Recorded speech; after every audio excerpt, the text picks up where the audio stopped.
Bienvenidos a través de la Biblia con Les Felden, un recorrido de 30 minutos por las Escrituras, enseñando verdades bíblicas profundas que cambian la vida de las personas. Ahora, aquí está su anfitrión, Les Felden. Es genial verlos aquí esta tarde en Tulsa, en un día lluvioso. Estamos agradecidos por su esfuerzo de venir y ser parte de nuestra audiencia. Para quienes nos ven por televisión, nos gusta que sepan que somos un estudio bíblico informal y al mirar hacia arriba y hacia abajo por las mesas, no veo a nadie sin su propio libro de texto. Y de nuevo, apreciamos mucho escuchar de ustedes y sus pensamientos.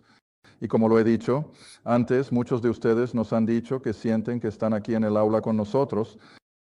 Y acabamos de recibir a algunas personas nuevas de Minnesota y otra pareja y dijeron, bueno, sentimos que conocemos a todas estas personas porque las vemos todos los días, así que, de nuevo, valoramos mucho esas cartas y su ayuda financiera, sus oraciones, porque sentimos que estamos comenzando a llegar a muchas personas de un extremo a otro de este país.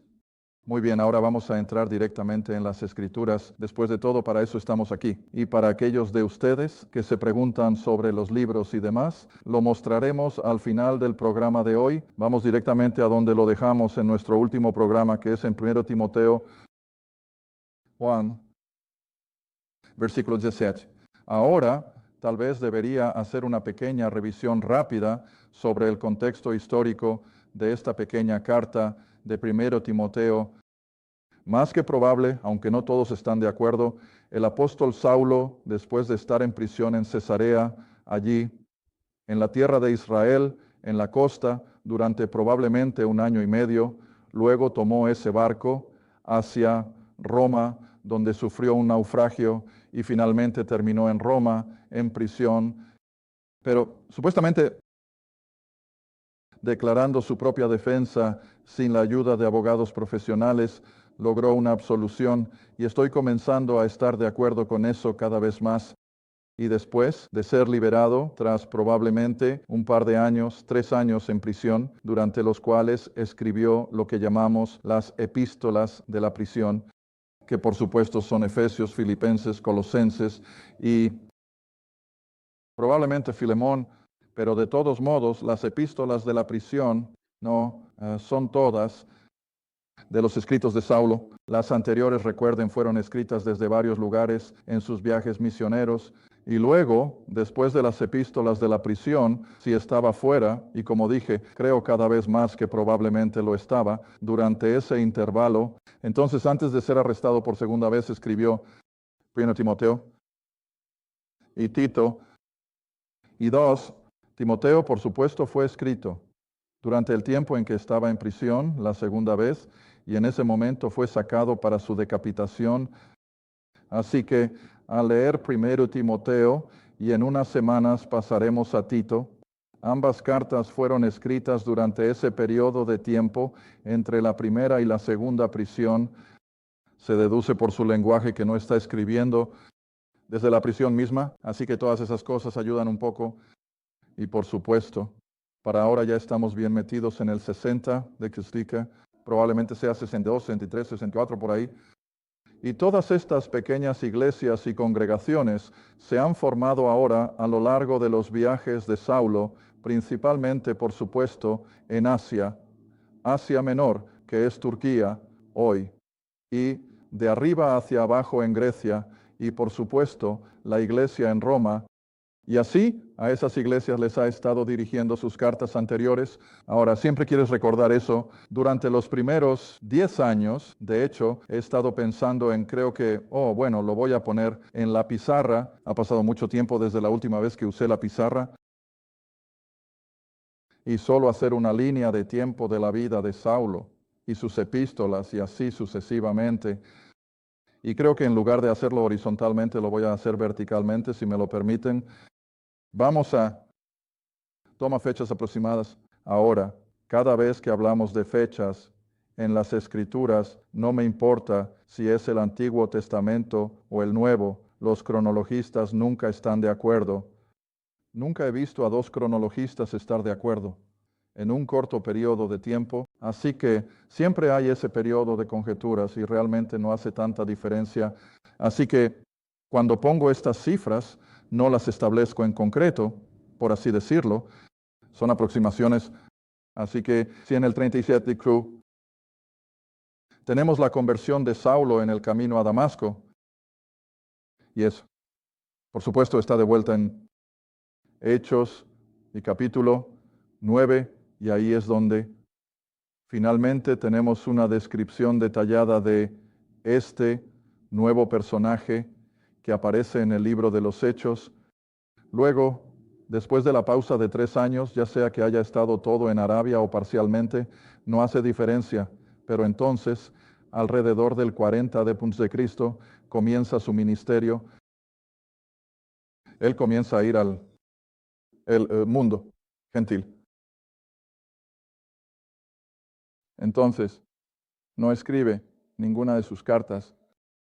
No hay nada aún de la pluma del apóstol Pablo hasta probablemente, vamos a decir, alrededor del año 56 después de Cristo, cuando escribe las cartas a los tesalonicenses.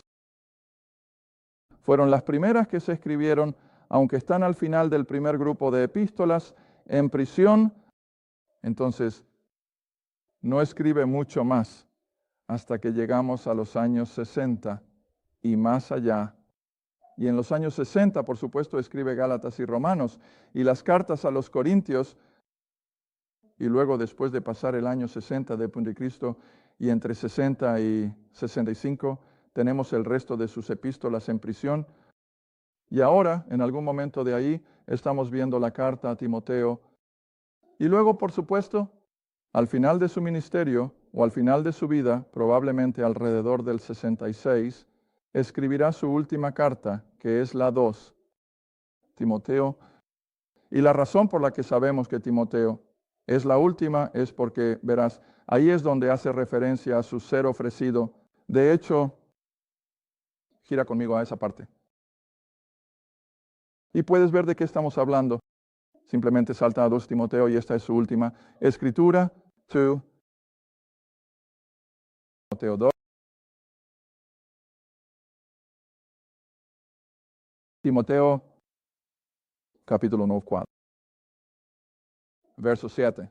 Y casi puedes sentir el corazón del apóstol, mientras ahora escribe esta carta final a su hijo en la fe, Timoteo. Ahora, incluso volvamos un verso antes, el verso 6, lo siento, el verso 6, donde dice, porque ahora estoy listo para ser ofrecido. El tiempo de mi partida, es decir, de este mundo, está cerca. He peleado la buena batalla. He terminado. Mi carrera he guardado. La fe no te desgasta. Eso.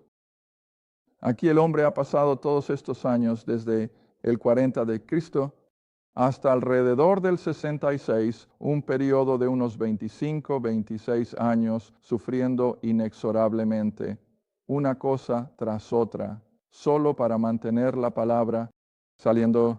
De hecho, recibí una carta el otro día que me recordó esto y decía, Les, he llegado a conocer al Señor a través de tu programa, pero dijo, ¿siempre es así? Él dijo, parecía como si en el momento en que me convertí en creyente todo se desmoronara.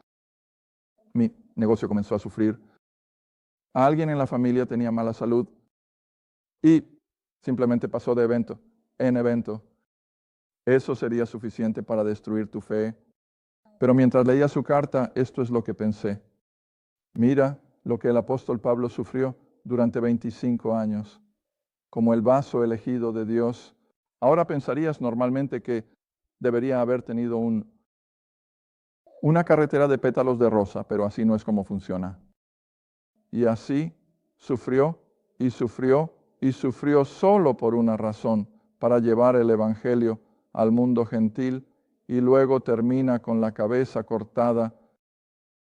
Entonces, ves, cada vez que nosotros como creyentes sufrimos reveses y contratiempos y tal vez mala salud, no te desesperes. No pienses ni por un minuto que esto es una señal de que hay algo mal No, porque así es como ha sucedido invariablemente. Y así, aquí estaba este hombre, 25, 26 años de sufrimiento físico constantemente, para que pudiera llevar el Evangelio a los confines del Imperio Romano. Entonces, versículo 8, pero él nunca se desesperó. De ahora en adelante, en otras palabras, ahora que está al final de su estancia terrenal, hay reservada para mí una corona de justicia, la cual me dará el Señor, el juez justo, en ese día, y no solo a mí, sino a todos los que aman su aparición. ¿Sabes lo que eso significa? La corona más fácil que un creyente puede obtener es esta. Estás esperando el regreso del Señor, estás mirando hacia arriba con expectación y esperando su pronto regreso, porque si lo haces, y lo haces sinceramente, tienes una corona, seguro. Y es lo que digo, realmente es la más fácil de alcanzar. Bueno, de todos modos, Gunst Timoteo fue escrito cuando él está de vuelta en prisión. Él está esperando que se lleve a cabo su ejecución, pero en 1 Timoteo él ya está fuera de prisión. Evidentemente ha logrado su propia absolución y está escribiendo desde algún lugar, probablemente en el norte de Grecia, y el lenguaje es tal que sabemos que se está escribiendo no en prisión, sino más bien fuera, y también lo está el libro de Tito. Así que tomaremos primero Timoteo, Tito y probablemente Filemón, y luego volveremos para concluir el ministerio terrenal de los apóstoles con la pequeña carta a Timoteo. Muy bien, volvamos a 1 Timoteo ahora para el resto de este programa. Verso 17, donde nos quedamos la semana pasada. Ahora, al Rey eterno, inmortal, invisible. El único Dios sabio, sea el honor y la gloria por los siglos de los siglos. Está bien, ahora vamos a tener que detenernos aquí un minuto, porque recuerdas, siempre he señalado que Pablo nunca se refiere a Cristo como el Rey de la iglesia, y no lo hace aquí. Él no se está refiriendo a Cristo como el Rey de la iglesia.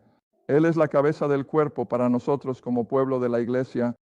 Pero aquí, Él simplemente está usando el término Rey para mostrar su soberanía, que Él es parte y parcela de esa eterna deidad soberana. Y eso nos lleva a otro verso. Vuelve conmigo un momento a Colosenses. Colosenses capítulo 2, verso 9. Porque tenemos que respaldar todo, digo, con las Escrituras, porque te diré una cosa, tengo una audiencia crítica y perspicaz, y así debería ser, no me importa en absoluto. Y si digo algo que no está escrito de manera definitiva, ellos dicen, ahora Les, siempre estás diciendo, ¿qué dice el libro? Pero esta vez dijiste algo que era tu propia idea. Bueno, siempre trato de calificar eso. Casi siempre intentaré decir, ahora, esta es mi idea.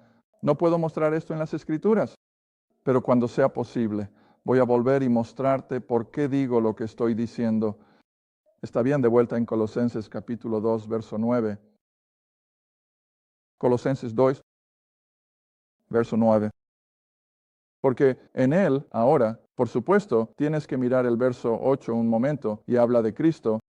Así que en él, en Cristo, habita toda la plenitud de la deidad o el Padre, el Hijo y el Espíritu Santo, lo que llamamos el Dios Trino, porque en Cristo habita toda la plenitud de la deidad. ¿Cuál es la siguiente palabra? Corporal. Corporal. Ahora, mira, aquí es donde tenemos un cambio de escenario o lo que sea, un modus operandi. Regresa a Timoteo si puedes, porque ves, hasta la primera venida de Cristo, la deidad era, y de nuevo, volviendo a Colosenses 1, la deidad era que, invisible. Nadie había visto a Dios en ningún momento en la deidad trina, era invisible. Ahora, es cierto que Dios el Hijo salió de eso y estaremos mirando eso, quizás, bueno, no sé si lo voy a mirar ahora mismo o un poco más tarde, pero bueno, voy a esperar hasta llegar al capítulo 2. Vamos a mirarlo de nuevo, como de esa deidad trina invisible. En la economía del Antiguo Testamento tenemos a Dios, el Hijo, saliendo periódicamente. y apareciendo en forma humana, pero solo en forma humana, y luego regresa a esa Trinidad invisible. Y estaremos viendo eso, como dije, en un programa futuro, pero lo que tienes que entender es que tan pronto como Cristo vino en la carne, ahora la deidad ya no es totalmente invisible, porque ahora supongo que tendré que llevarte de vuelta a Colosenses. Solo tengo que usar las Escrituras. Regresa a Colosenses capítulo 1. Colosenses capítulo 1, porque mira, hay tanta confusión sobre esta deidad invisible y algunas de las afirmaciones sobre Dios y así sucesivamente. Bueno, realmente no es tan difícil. Si solo reconoces, como dice Pablo aquí ahora en Colosenses 1, versículo 15, Colosenses 1, versículo 15, y las Escrituras lo dejan tan claro. Colosenses 1, versículo 15.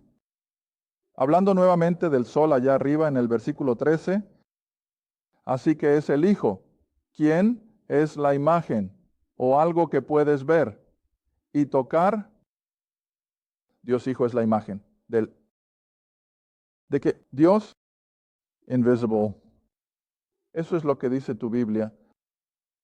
Dios Hijo es la manifestación visible del Dios invisible, la deidad que hasta que Cristo tomó carne era de hecho invisible. Nadie había visto jamás la deidad. ¿Está bien? Así que ahora, desde que ha nacido en Belén, se ha convertido en la imagen o la manifestación visible del Dios invisible, y eso nunca ha cambiado. Y por eso en el capítulo 2, Pablo continúa diciendo que Cristo ahora es la deidad en forma corporal. Así que la deidad ya no es una deidad invisible. Dios el Padre sigue siendo invisible. Dios el Espíritu es invisible.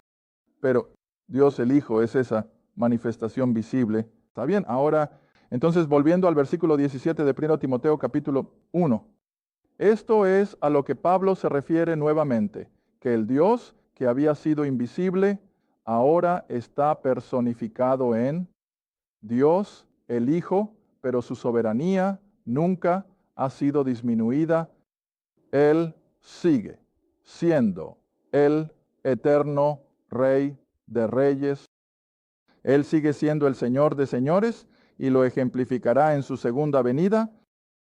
Siguiendo en el versículo 17, Él es inmortal, Él es de la eternidad pasada y entrará en la eternidad futura.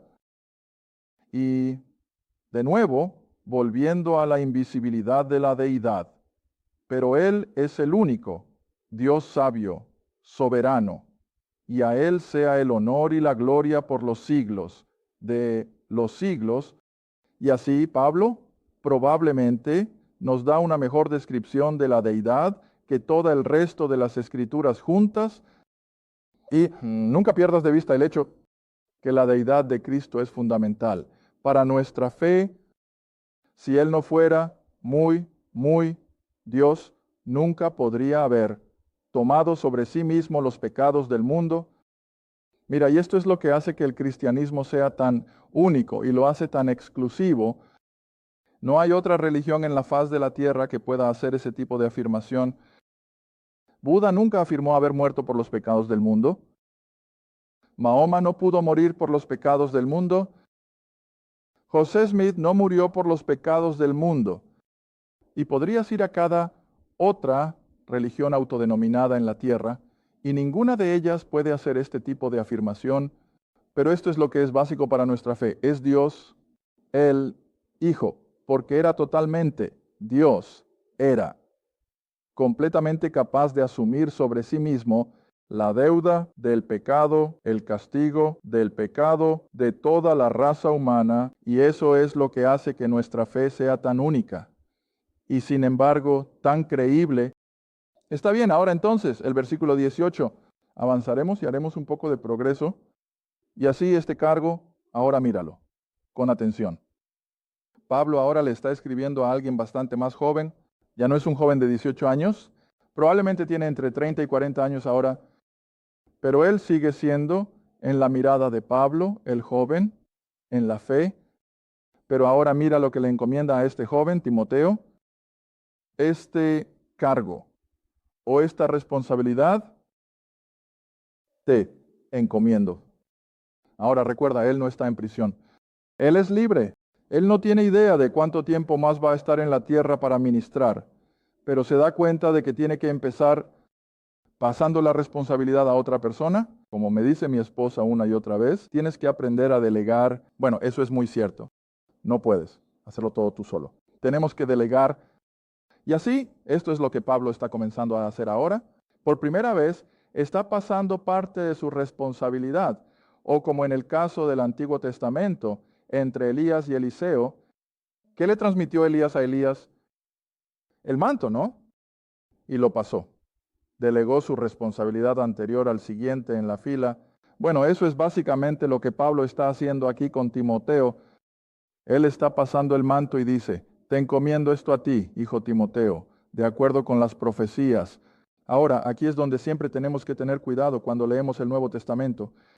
La palabra profecía en el Nuevo Testamento no significa predecir el futuro, como lo hicieron Daniel e Isaías.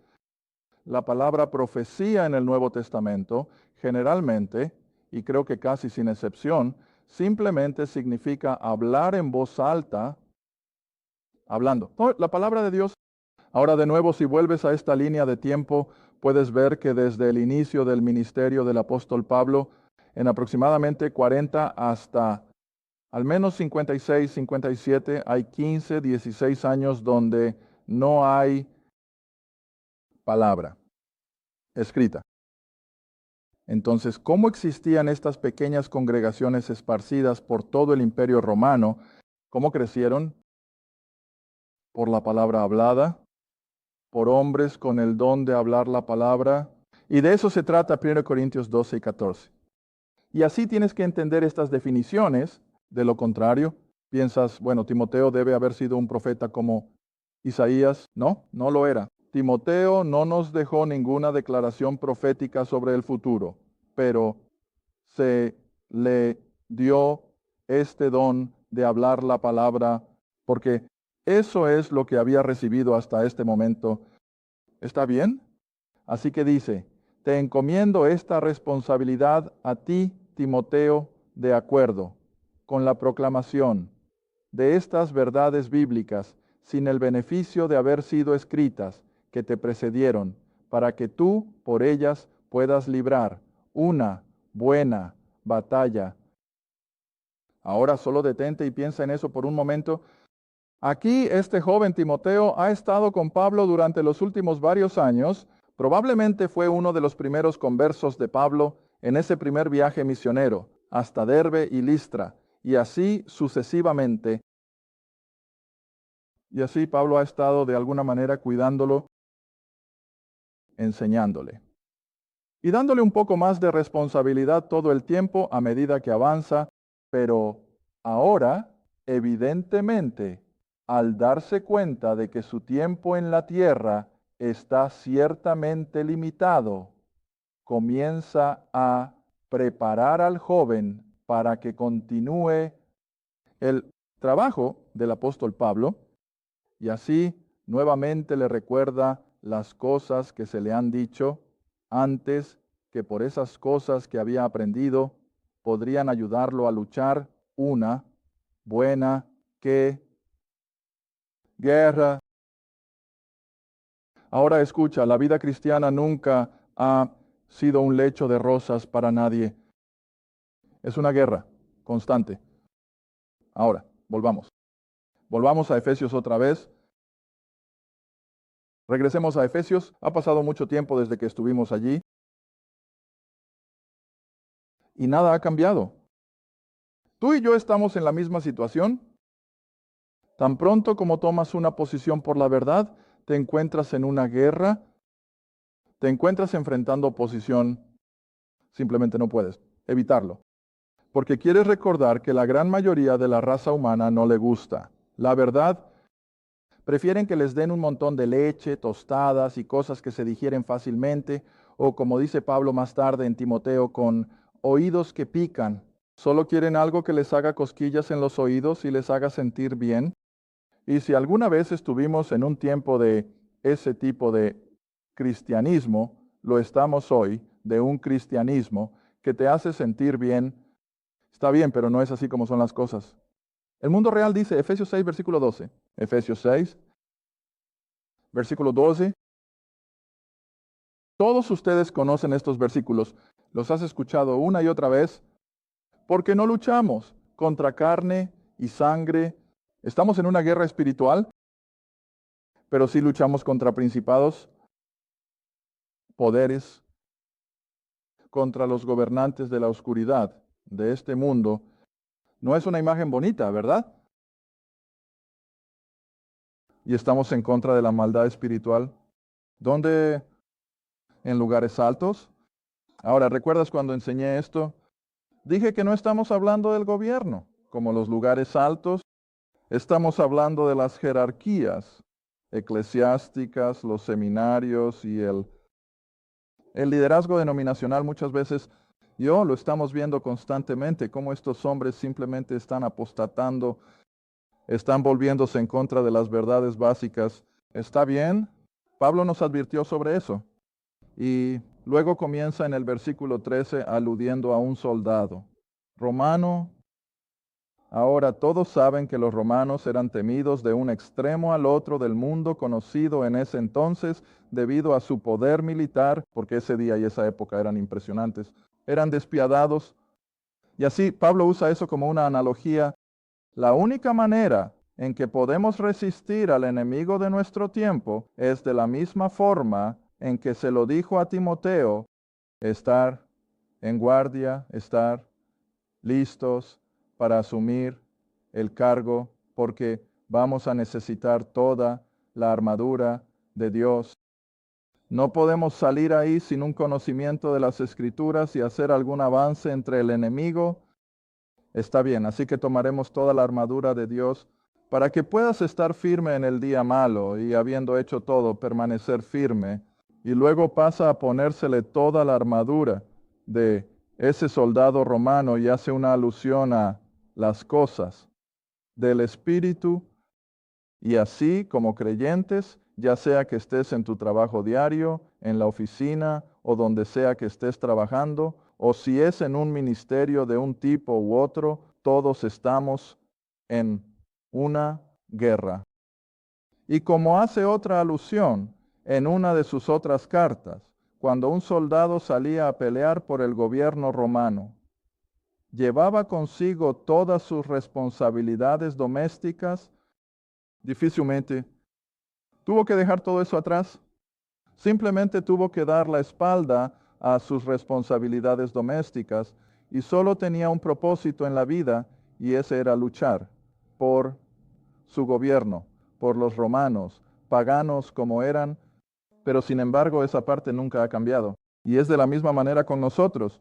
Debemos estar en una constante guerra espiritual contra el enemigo y la única manera en que podemos librarla es siendo hábiles en la palabra de Dios. Y así siempre recuerda estas cosas. Por eso advertimos a las personas en el programa constantemente. Entra en el libro. No te quedes sentado y dejes que entre y pensar, oh, bueno, estoy preparado. No, no puede serlo. Tienes que simplemente entrar en la palabra, estudiarla por tu cuenta, estar en ella día tras día y luego, por supuesto, complementarla con una vida de oración. Y así, como un soldado romano de antaño, podemos ser un soldado de Jesucristo. No es un camino fácil. Nunca sugiere eso, Pablo. Vamos a tener, como he dicho una y otra vez en este programa, no vamos a tener un camino cubierto de pétalos de rosa. Es una batalla constante, constante.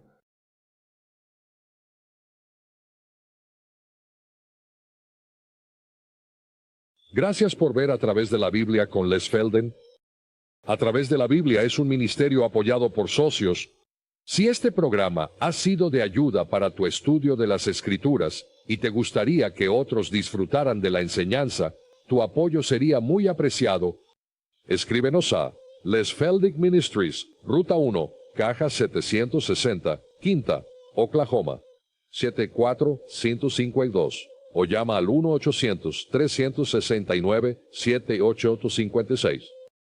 Recuerda, todos los programas están disponibles en forma impresa, audio, casete y cinta de video. Asegúrate de sintonizar la próxima vez en A Través de la Biblia con Les Feld